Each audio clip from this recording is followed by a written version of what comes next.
자, 지난 시간까지 해서 이제 원과 직선과의 어떤 위치 관계를 살펴봤으니까, 이제 이번 강의에서는 이제 두 개의 원사에서 이 원과 원의 위치 관계에 대해서 살펴볼 생각입니다.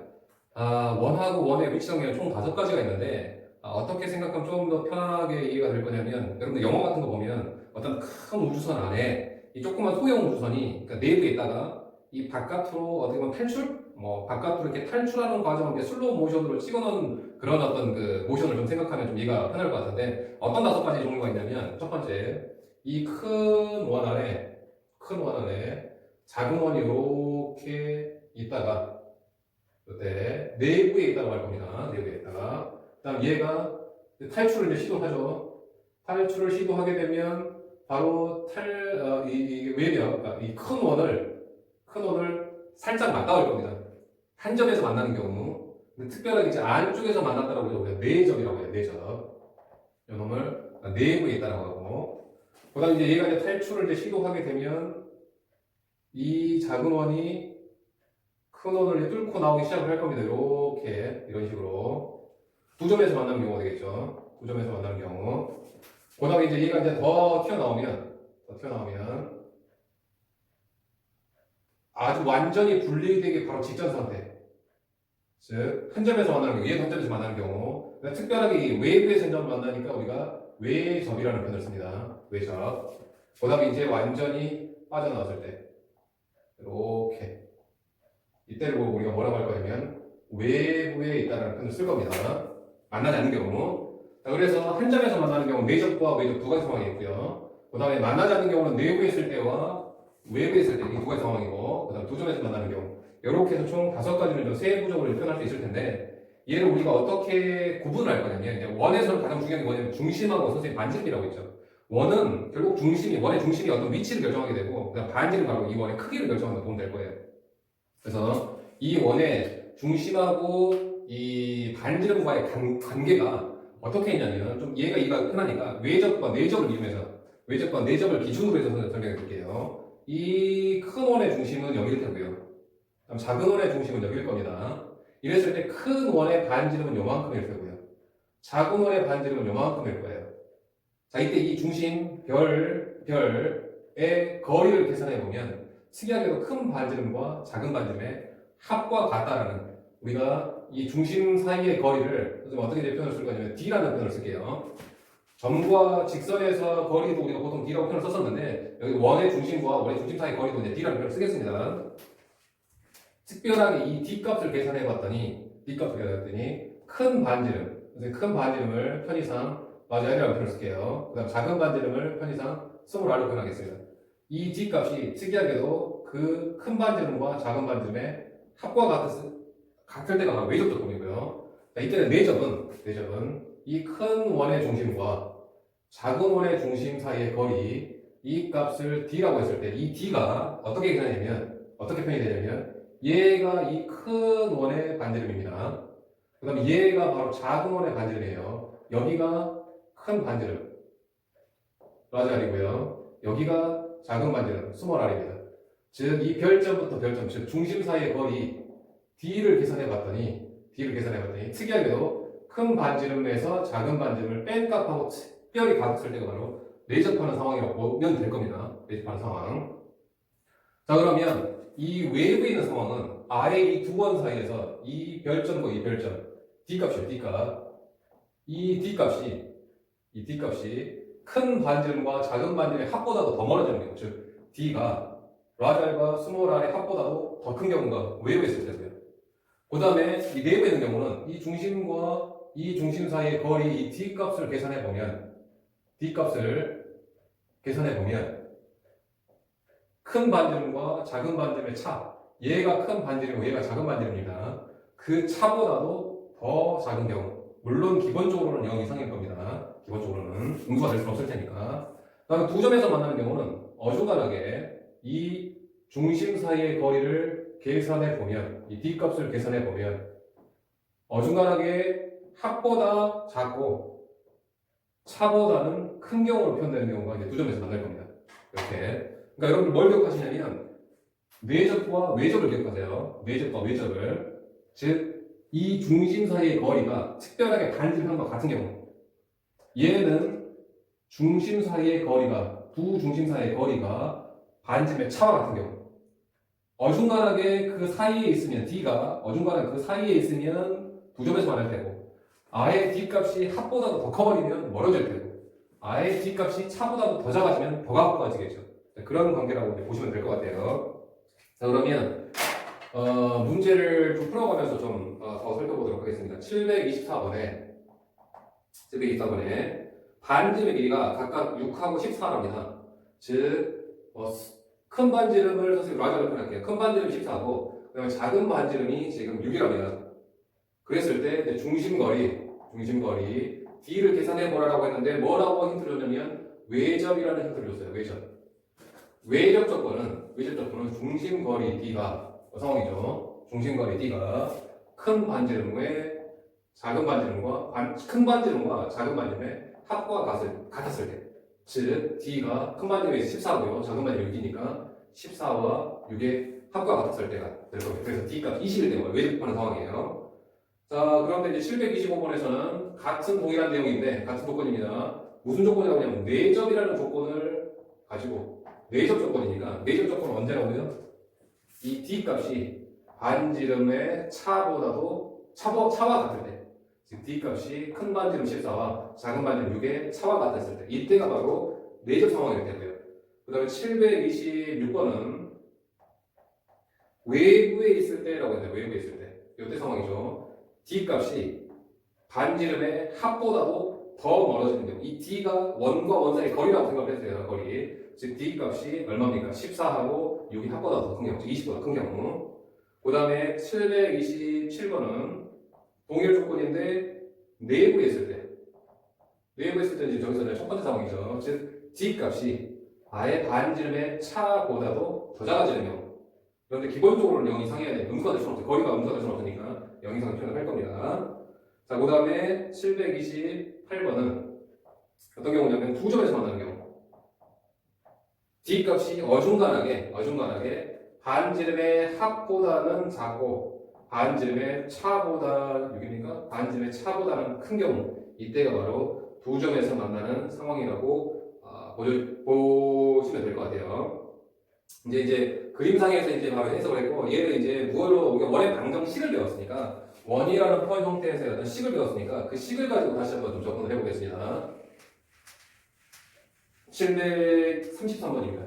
733번에 하나의 원이 어떻게 되냐면 x-1 제곱 더하기 y-3의 제곱 이퀄 4고요. 그래서 얘는 지금 중심이 1,3이고 지금 반지름이 2인 원이네요. 반지름 2인 원. 그 다음에 한 원은 x 플러스 2의 제곱 더하기 y의 제곱 이퀄 1이니까 중심이 마이너스 2,0이고 반지름이 1이네요. 얘가 큰 반지름이니까 얘를 선생님 라지알로 표현하겠습니다. 얘 작은 반지름이니까 스몰알로 표현할게요. 이때 이 두 개가 어떤 위치 관계에 있는지 설명을 합니다. 어떤 위치 관계에 있는지 설명을 하고 한다면 이 D값이 반지름의 합과 반지름의 차를 기준으로 했을 때 어떤 상황인가, 어떤 범위에 있는지를 판단하는 뜻이 될 겁니다. 그래서 D값을 한번 계산해 볼게요. 중심과 중심 사이의 거리가 D입니다. D값은 지금 얼마냐면 얘 루트 1,3과 마이너스 2,4의 거리는 X좌표의 차의 제곱이니까 3의 제곱이 9, Y좌표의 차의 제곱이니까 300 0, 3의 제곱 9, 이렇게 해서 루트 18, 즉 3루트 2가 되네요. 루트 18로 표현하겠습니다. 루트 18. 그 다음에 반지름의 합은 얼마냐면 얘 큰 반지름이 2고 작은 반지름이 1이니까 반지름의 합은 지금 3입니다. 그 다음에 반지름의 차도 한번 계산해 볼게요. 반지름의 차는 얼마냐면 큰 반지름이고 작은 반지름이니까 반지름의 차는 1이 되겠네요. 자, 이때 D 값이 특별하게 얘랑 같으면 외접일 테고, D 값이 특별하게 얘랑 같으면 내접일 테고, D가 어중간하게 얘 사이에 있으면, 얘하고 얘 사이에 있으면 두 점에서 만날 테고, D 값이 얘보다 더 작아지면 내부에 있을 테고, D 값이 얘보다 더 커버리면 외부에 있겠죠. 지금 어떤 상태입니까? 이 D 값이 이 3보다도 더 큰 상태. 얘는 지금 대충 4점 얼마니까 D 값이 얘보다 더 큰 상태입니다. 결국은 D 값이 R의 반지름의 합보다 더 큰 상태니까 어떤 상태라고요? 서로 외부에 있는 상태라고 우리는 보여질 수 있을 겁니다. 외부에 있는 상태라고. 자, 다시 한번 734 4번에 734번에 하나의 원은 x 플러스 5의 제곱 더하기 y 마이너스 2의 제곱 이퀄 9고요. 또 하나의 원은 x의 제곱 더하기 y의 제곱 플러스 2x 마이너스 2y 마이너스 3 이퀄 0인데 표준형이 아니니까 표준형 바꾸겠습니다. 얘가 x의 제곱 더하기 2x니까 x 플러스 1의 제곱이 되겠고요. 그 다음에 y 제곱 마이너스 2y니까 y 마이너스 1의 제곱식 표현이 될 테고 이 상수항 3은 넘어갈 테고 이 좌변에서 추가된 상수값이 1과 1이었으니까 이 우변도 2 추가해서 5가 될 겁니다. 이렇게 즉 요거 지울게요. 즉 두 원이 하나의 원은 중심이 마이너스 5,2고 반지름이 3이고 그 다음에 얘는 중심이 마이너스 1,1이고 반지름 루트 5네요. 그래서 얘가 조금 더 크니까 반지름 크니까 얘를 라지알로 표현하고 얘를 스몰로 표현할게요. 이렇게. 그럼 이 두 개가 어떤 위치관계인지 보려면 D값을 계산해보고 D값이라고 하는 중심사의 거리니까 X좌표의 차이의 제곱 마이너스 4과 4의 제곱 그 다음에 오늘 1의 제곱이니까 얼마 루트 17이네요. 루트 17. 그 다음에 반지름의 합은 3 플러스 루트 5네요. 3 플러스 루트 5. 그 다음에 반지름의 차는 3 마이너스 루트 5네요. 자, 얘가 얘랑 같은지 얘가 아예 얘보다 큰지 아니면 얘가 아예 얘보다 작은지 볼 겁니다. 얘는 자, 뭐 루트값 다 다른데 얘는 대충 얘가 얼마나 4점 얼마네요. 4점 얼마야. 근데 얘는 3에다가 얘가 2점 얼마니까 얘는 5점 얼마가 되겠고 대략적으로 볼게요. 얘는 3에서 2점 얼마 뺐으니까 0점 얼마의 값이네. 그죠? 따라서 이 D값이 얘보다 더 큰 경우는 아니네요. D값이 얘보다 크진 않네요. D값이 얘보다 작기만 보면 같은 경우가 당연히 아닐 테고 D값이 얘보다 작은 건 아니죠. 이 D값이 어중간하게 얘보다는 크고 얘보다는 작죠. 그죠? D값이 어중간하게 차보다는 크고 합보다는 작은 경우니까 어떤 경우라고요? 두 점에서 만나는 이런 경우라고 우리는 보여질 수 있을 것 같습니다. 이렇게. 그 다음에 740번에 보면은요. 봅시다.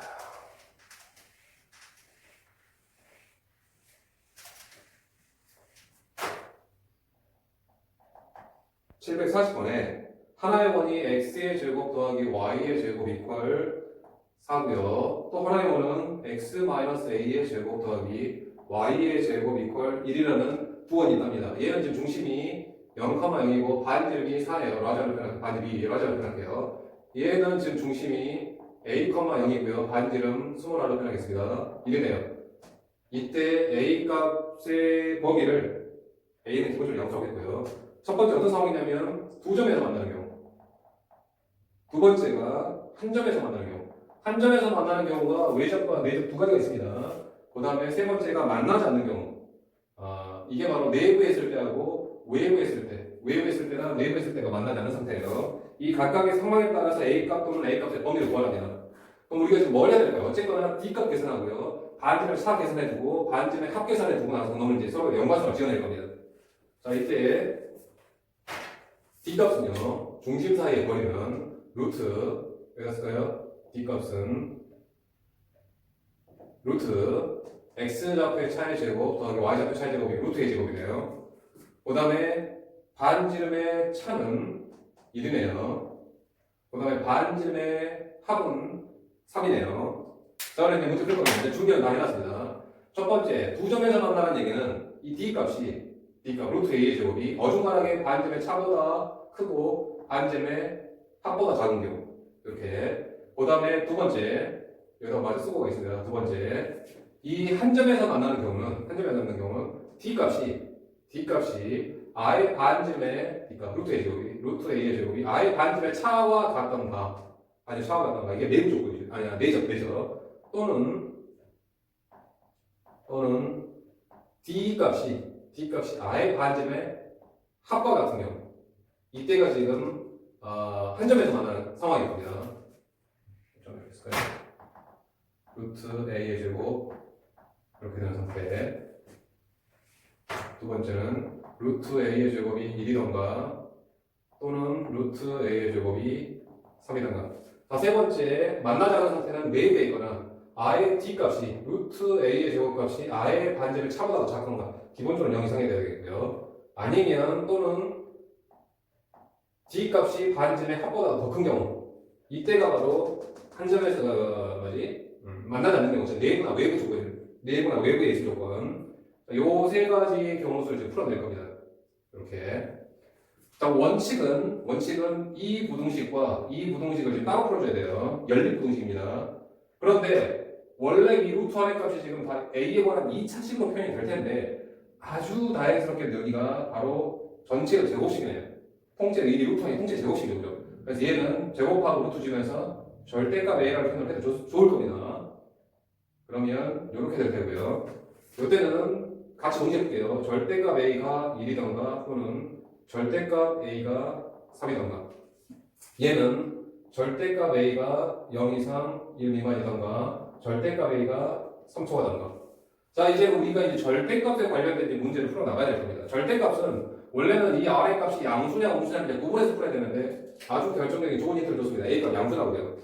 그러니까 여기서는 이 문제는 좀 편한 건 뭐냐면 이 루트 a의 값이 통째 제곱식이 되고 또한 절대값으로 표현이 되면서도 이 a 값이 양수라는 조건을 줬으니까 절대값도 무시되는 좀 편하게 나온 꼴입니다. 물론 항상 이렇게 되는 경우는 아니겠죠. 그 다음에 살펴볼 텐데 지금 이제 요것만 더 특이하게 볼게요. 특이한 케이스니까 이 a가 양수라고 했으니까 바로 절대값 사라지면 a는 1, 3이 되겠고 요때 절대값 이 a가 양수값이니까 절대값 의미가 없죠. 그죠? a가 바로 1이던가 또는 a가 바로 3이던가 여기서 바로 절대값 의미가 없죠. a가 0 이상 1 미만 또는 a가 3초가. 그럼 a 값 양수라고 했으니까 여기서 0은 불가능하게 돼. 그래서 결국은 a 값의 범위가 이렇게 됐을 때 1과 3 사이면 두 점에서 만날 테고요. a 값이 1이거나 a 값이 3이면 4점이 되거나 외점이 될 테고요. 그 다음 a 값이 이렇게 되거나 이렇게 되면 내부에 있거나 외부에 있을 겁니다. 그래서 740번은 이제 조건 때문에 조건과 이 부등식 자체가 특히 이제 루트 안이 제곱식으로 돼서 이제 좀 편하게 풀 수 있었는데 그 다음 문제는 이제 그렇게 되지는 않습니다. 그래서 741번 다시 한번 풀어볼게요. 741번은 지금 하나의 원이 x의 제곱 더하기 y의 제곱 이퀄 8이고 또 하나의 원은 x-a의 제곱 더하기 y-a의 제곱 이퀄 2라서 얘는 중심이 0,0 반지름을 큰 R로 쓰겠습니다. 2루트이네요. 그 다음 얘는 중심이 a,a고요. 반지름 루트 2가 되겠네요. 이때 이 D값은 얼마냐면 D값은 중심사의 거리 루트 a의 제곱 더하기 a의 제곱이니까 루트 2a 제곱이네요. 그 다음에 반지름의 합은 3루트이고요. 반지름의 차는 루트 2네요. 그럼 동일한 조건에서 두 점에서 만날 때는 이 D값이 루트 2a의 제곱이 루트 2하고 3루트 2 사이에 있었을 때. 그 다음에 두 번째, 한 점에서 만나는 경우, 4점이나 4점이나, 즉 루트 2a의 제곱이 루트 2거나 또는 루트 2a의 제곱이 3루트 2거나. 세 번째 조건, 안 만나는 경우, 이 D값, 루트 2a의 제곱이 아예 반지름의 차 루트 2보다 더 작거나 또는 기본 조건 0 이상이죠. D값은. 또는 루트 2a의 제곱이 아예 반지름의 차보다 3루트 2보다 더 큰 경우. 이게 지금 문제에서 요구하는 상황일 겁니다. 여기서도 루트항이 완전 제곱식이고 루트 2는 이렇게 루트 2 따로 나가도 되니까요. 이렇게 얘가 지금 완전 제곱식이라서 이렇게 지금 여기도 절대값 a로 표현이 되게 할 겁니다. 절대값 a라고. 그런데 여기서는 a 값이 양수인지 음수인지 모르기 때문에 분명히 구분을 해야 돼요. 또한 여기가 꼭 이렇게 완전 제곱식이라고 표현될 가능성은 많지 않은 거예요. 이거 무슨 말이냐면 이 D값이 A의 제곱 플러스 3A 플러스 1 이런 식으로 표현이 될 수도 있다는 얘기예요. 그때는 얘를 완전 제곱식으로 표현하면서 절대값과 루트 이런 꼴이 아니기 때문에 절대값 그냥 지우면서 절대값을 표현할 수 없는 상황이에요. 그래서 순수하게 그냥 이 2차 부등식을 직접 한번 풀어보겠습니다. 순수하게 2차 부등식을. 따라서 이거 정리하게 되면 양변 다 제곱할게요. 얘는 2A의 제곱 18이 되겠네. 다 양수값이니까 제곱해서 부동간이 바뀌지 않을 겁니다. 그 다음 요놈도 제곱하게 되면 2a의 제곱 이퀄 2a의 제곱 이퀄 18이 되겠고요. 얘는 2a의 제곱 0 이상 2 또는 2a의 제곱 18초 이렇게 될 겁니다. 자, 이거 2로 나눠지네요. 그럼 a의 제곱은 1, 9. 그럼 a의 제곱은 1 또는 a의 제곱은 9. a의 제곱은 0, 2로 나눈 겁니다. 예, 또는 a의 제곱은 3초가. 가장 편하게 풀 수 있는 건 바로 등식이니까 등식도 바로 볼게. a의 제곱 1이라는 얘기는 a 값은 얼마? 플러스 마이너스 1이던가 또는 a의 제곱 9라는 얘기는 a 값은 플러스 마이너스 3일 때죠. 따라서 이때 내적 조건과 외적 조건은 이제 편하게 구했습니다. 한 점에서 만나는 경우는. 근데 이 부동식을 풀 겁니다. 이제는 부동식 풀어야 돼요. 우리가 이제 연립 부동식에 배웠던 내용을 풀어야 돼요. 요 놈 따로 풀고 요 놈 따로 풀어야 될 겁니다. 즉 얘는 1a의 제곱을 풀어야 되고요. a의 제곱 구미만 이거 풀어야 될 겁니다. 즉 2차 공식 이 2를 오른쪽으로 이용할게요. a의 제곱 마이너스 1이 0보다 크니까 이렇게 될 테고요. 얘는 a의 제곱 마이너스 9, 0이면 이렇게 되겠네요. 따라서 얘는 인수분해를 하게 되면 a 플러스 1, a 마이너스 1로 인수분해 되니까 이렇게 되고 얘는 a 플러스 3, a 마이너스 3 이렇게 되네요. 그럼 바로 이거 수직선으로 표현하겠습니다. 수직선으로. 얘를 수직선으로 표현하게 되면 연립부동식이니까 바로 답을 작성하기 힘드니까요. 이때 요놈은 이 방정식이라고 봤을 때 a 값이 마이너스 이게 등식으로 봤을 때 a 플러스 1, a 마이너스 1 이퀄 0이라면 등식으로 봤을 때 a 값이 지금 마이너스 1과 a 값이 지금 1이 나오는데 얘가 0 초과니까 얘보다 더 작던가 아니면 얘보다 큰 놈보다 더 크던가 얘가 바로 위에 해입니다. 위에 해. 그다음 밑에는 등식으로 가져있을 때 a 값이 마이너스 3과 a 값 3 나오는데 마이너스 3과 3이 나오는데 0 미만의 2차 공식이 바로 작은 것과 큰 것의 사이가 되겠네요. 따라서 이 두 놈을 연립하라는 얘기는 이 파란색 범위와 빨간색 범위의 공통범위를 뜻하니까 바로 요 부분이 최종 2차 공식의 해가 될 겁니다. 즉 a 값이 마이너스 3초가 마이너스 1 미만이던가 이런 따로 하나 따로 또 하나 따로 a 값은 1초가 3 미만. 얘가 바로 우리가 어떤 경우죠? 지금 두 점에서 만나는 경우가 되네요. 두 점에서 만나는 경우. 서로 다른 두 점에서 만나는 경우. 자, 내점 했고요. 이것도 다시 풀어야 될 겁니다. 이것도 얘 부동식과 얘 부동식을 지금 분리해서 풀어야 되겠네요. 따라서 얘는 a의 제곱 0 이상, a의 제곱 1 미만. 그런데 여기서 보면 a의 제곱이 어떤 제곱수가 0 이상이라는 걸 항상 성립하는 부동식이거든요. 따라서 얘는 그럼 우리가 왜 항상 성립할 테니까 얘만 보내면 되겠네요. 따라서 얘는 a의 제곱 마이너스 1, 0 미만이 되겠고 인수분해가 a 플러스 1, a 마이너스 1 이렇게 되니까 수직선으로 나타내보면 마이너스 1과 1의 0 미만의 2차 공식이니까 이 사이가 나오게 돼. 일단 하나 풀었습니다. 이게 바로 내부에 있을 조건일 겁니다. 내부에 있을 조건. 내부. 그 다음에 이때 외부에 있을 조건인데 부동식 이거 바로 풀면 보내요. a의 제곱 마이너스 9 0초가니까 얘는 a 플러스 3 a 마이너스 3 0초가가 되겠고 바로 얘 수직선으로 나타내보면 마이너스 3과 3 기준으로 해서 요 범위에 있으면 이 부동식 푼 겁니다. 요 범위에 있으면 외부에 있을 조건이 될 겁니다. 따라서 만나지 않은 조건은 a 값이 마이너스 1과 1 사이에 있어서 어떻게 되던가 내부에 있던가 아니면 a 값이 아예 마이너스 3 미만이던가 a 값이 아예 3초가 이렇게 되면 외부에 있으면서 만나지 않은 상태가 될 것이다라고 보여질 것 같습니다. 결국은 지금 여러분들이 그죠? 여러분들이 지금 가장 부담스러운 내용은 이 두 점에서 만날 거냐, 내적 외접이 될 거냐, 내부 외부에 있을 거냐, 좀 더 구분하자면 두 점에서 만날 거냐, 내접할 거냐, 외접할 거냐, 내부에 있을 거냐, 외부에 있을 거냐. 이 식을 쓰는 게 문제가 아니라 그 다음에 이제 연립하는 이 연립 2차 부동식 특히 이제 두 점에서 만나는 경우나 내부 외부에 있는 경우 만나지 않는 경우는 분명히 부동식을 연립해서 풀어야 되기 때문에 좀 귀찮은 것 뿐이지 막 그렇게 여러분들 이제 차근차근 해나가다 보면은 그렇게 이제 어려운 내용은 아닐 겁니다. 자, 다음 시간에 지금 어떤 내용으로 이 부분이 연관이 되냐면 공통 내접선과 공통 외접선으로 이제 계속 이어져 나가니까 이때 이 5가지 원의 위치 관계 구분하는 거 잘 기억을 해두시기 바랍니다.